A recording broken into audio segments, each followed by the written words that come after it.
Assalamu alaikum. Good morning, everyone. Thank you, Dr. Ola, for introduction, and it's my pleasure to be here today. So today, my presentation focus on Philadelphia positive ALL, best first-line treatment. And throughout my presentation, I'll walk you through how the treatment of Philadelphia positive ALL has evolved from chemotherapy with um, intensive chemotherapy with poor survival to targeted TKI and now highly effective chemotherapy-free regimen. But first, I briefly um, I'll review with you the history of Philadelphia positive ALL. So as you know, Philadelphia positive ALL is defined by BCR-ABL fusion from translocation 922 leading to continuous tyrosine kinase activity. It accounts 25% of adult ALL and the incidence increased with age. And there's different breakpoint protein B to 10. It's seen in 25% of those patients and might be associated with inferior event-free survival, and P190 was seen in 75% of those patients. Now, historically, Philadelphia positive ALL was considered the worst prognosis ALL subtype. And pre-TKI era, the response rate was modest, short, and the majority of patients don't reach transplant. The 5 years overall survival without transplant was 20%, and even with transplant, it's even not reach 40%. However, this picture dramatically improved after the administration of TKI with chemotherapy, and the first breakthrough was with imatinib. After the combination of imatinib with chemotherapy, the response rate pushed to 90%, and there was significantly improvement in all outcomes, including overall survival, event-free survival, and relapse-free survival. However, the allogeneic stem cell transplant was still considered critical for cure. Now next was moving to the second generation TKI like the dasatinib, looking for deeper response. And in combination of dasatinib with hyper-CVAD, yes, we reach response rate of 96. Majority of the patients reach major molecular response, and this reflected in a very good overall survival with and without allogeneic stem cell transplant. And after a long-term follow-up with hyper-CVAD and dasatinib, the 5 years overall survival was 46%, event-free survival 42%, and disease-free survival 44%. This raised a concern that relapse is still significant, and this likely highlighting the importance of, because among those patients, notably CNS relapse was significant, and part of it because the number of IT administered with this protocol was the standard IT of 8. And also the resistant mutation like T315I was noted among those population. So in order to overcome this limitation, MD Anderson come up with this potent protocol combination of ponatinib and hyper-CVAD. The ponatinib dose was 30 milligram during induction, and once a patient achieved complete molecular response, it decreased to 15 milligram and continue with maintenance after that at least for 24 months. And with this protocol, we witnessed the best overall response rate. The complete molecular response reached 83%, and this was translated to the best overall survival with 6 years overall survival reached 75% with and without transplant. Despite all of this success with chemotherapy, TKI, ponatinib, dasatinib, The CNS relapse was still a concern because in a prior two studies, the total number of ITs given was 8. However, this study conducted by MD Anderson confirmed that increasing the number of IT from 8 to 12 significantly improved the risk of CNS relapse. And sorry. And those patients who receive more than 8 ITs, they experience 100% CNS relapse-free survival. And from this study, the 12 ITs become the standard dose in combination with hypacibad and TKI. Now, beyond remission, what's really predict the long-term overall survival is how quickly we eradicate the disease at the molecular level. And Andy Anderson and this group confirmed that, first of all, they defined the complete molecular response by using the quantitative PCR with the sensitivity of the level 10 to the power minus 4 for P210 and 4 log reduction for P190. And among the TKI, the ponatinib was the best with the deepest complete molecular response reach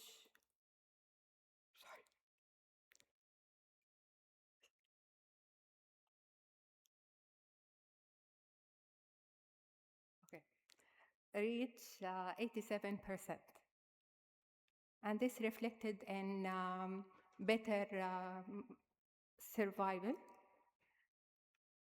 And as a conclusion, the complete molecular response achieving complete molecular response at 3 months is considered an independent predictor factor of survival.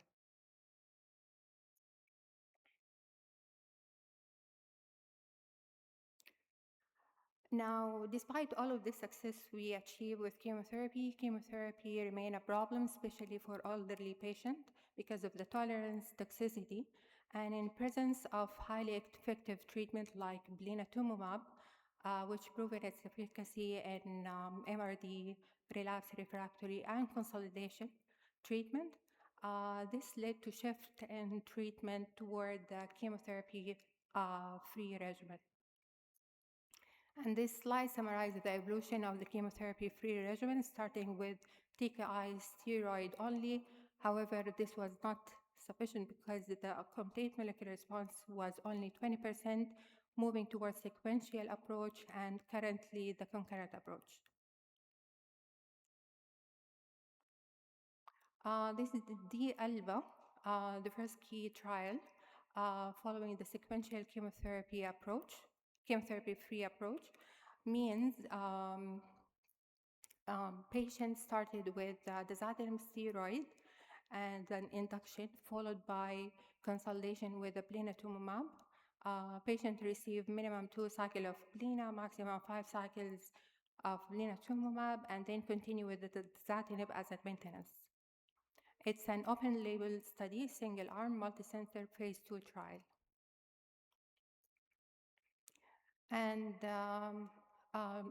25% of the patient witnessed to have Ikaros deletion. And the molecular response achieved by the end of induction was 29%. However, after 2 cycles of blina, improved to 60%.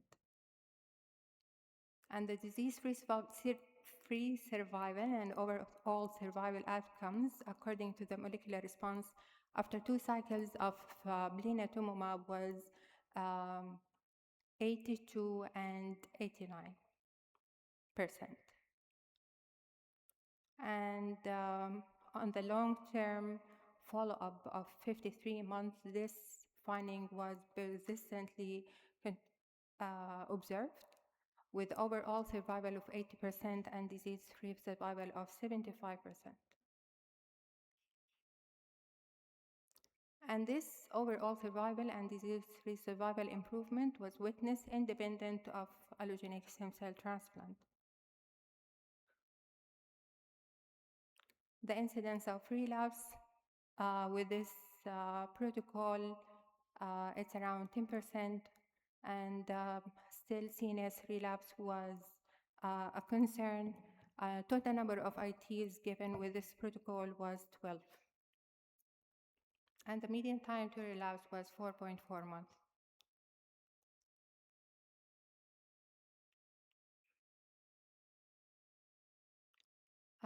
Another study that studied the dasatinib combination with blinatumomab done by Southwest Group, and it's phase 2 study, and again, it's confirmed the efficacy of this protocol with the patient achieved complete molecular response of 71%. And this reflected in a good overall survival and disease-free survival. Now, moving to the concurrent approach by MD Anderson, combination of blinatumomab and ponatinib. Blina was introduced during the induction along with ponatinib with 30 milligram. And again, once the patient achieved complete molecular response, the dose of ponatinib decreased from 30 to 15.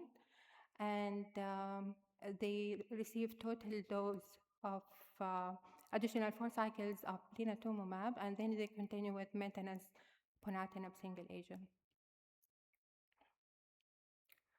The median age was 50, and at least 50% of this population, they have at least one cardiovascular risk factor. And again, we witnessed the highest complete molecular response with this protocol reach up to 83%. And this reflected to a very good event-free survival and overall survival at 3 years reach up to 90%.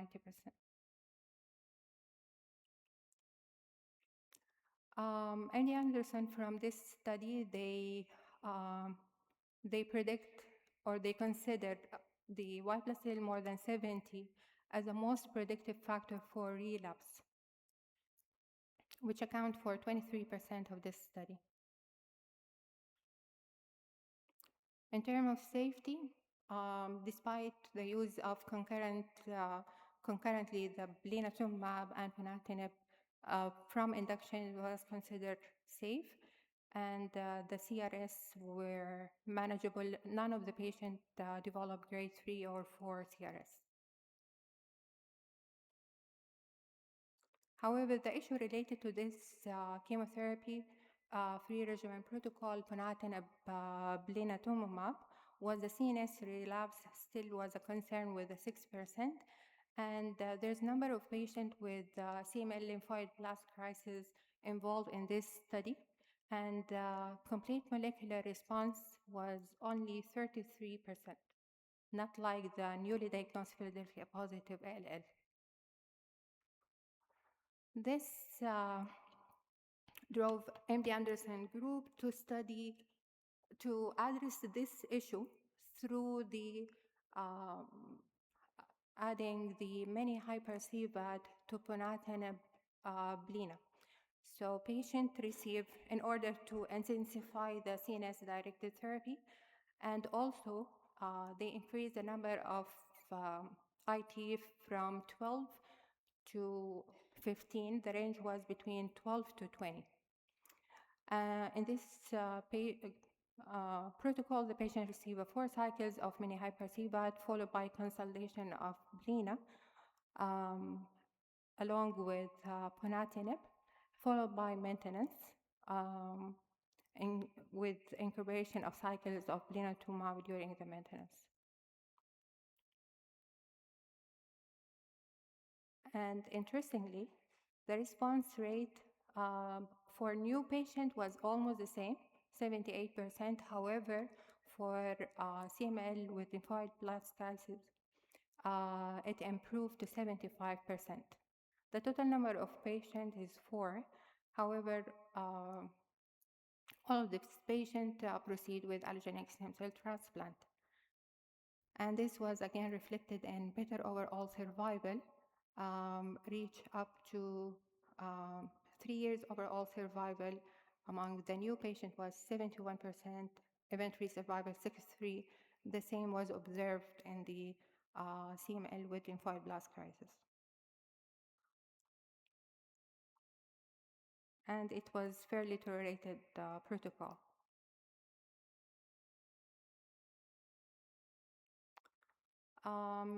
This is the first Jemima trial, the first phase 3 randomized trial that confirmed the efficacy of chemotherapy-free regimen. It randomized patient to the control arm was chemotherapy imatinib versus blina ponatinib. And the result was favoring the chemotherapy-free regimen with better event-free survival and overall survival. And this is, we're waiting for the result of this study, expected to release in 2026, ECOG 9181 study, randomized open label multicenter phase 3 for newly diagnosed Philadelphia positive ALL. They randomized the patient to chemotherapy plus TKI ponatinib versus dasatinib, and the other arm blina plus TKI ponatinib versus dasatinib. And the key feature of this study is CNS intensification included. The patient who achieve MRD negative, they have the option to proceed with allogeneic stem cell transplant or to continue with the chemotherapy. And the results still pending. And when it comes to the role of allogeneic stem cell transplant nowadays, historically, yes, allogeneic stem cell transplant was a critical for cure. However, after incorporation or introduction of ponatinib-based regimen, the need of allogeneic stem cell transplant significantly reduced. And even with hyper-CVAD ponatinib, the overall survival was observed better among patients who did not proceed with allogeneic stem cell transplant. And this observation also witnessed in the patient who received a chemotherapy-free regimen, ponatinib, dasatinib base. The patient who proceed with allogeneic stem cell transplant was only 1%.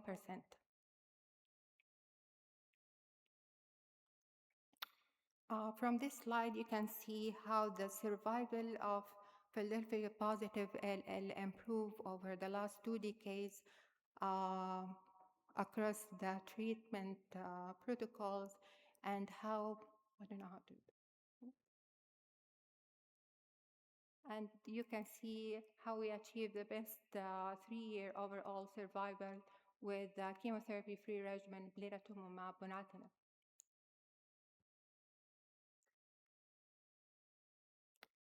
So as a conclusion, now ponatinib-based regimen achieve highest complete molecular rate. The chemotherapy-free combination are highly effective. Complete molecular response after 3 months identify the favorable risk patient. And the role of allogeneic stem cell transplant is continue to evolve. However, it is maybe considered for patients mainly with persistent MRD disease or and relapse cases.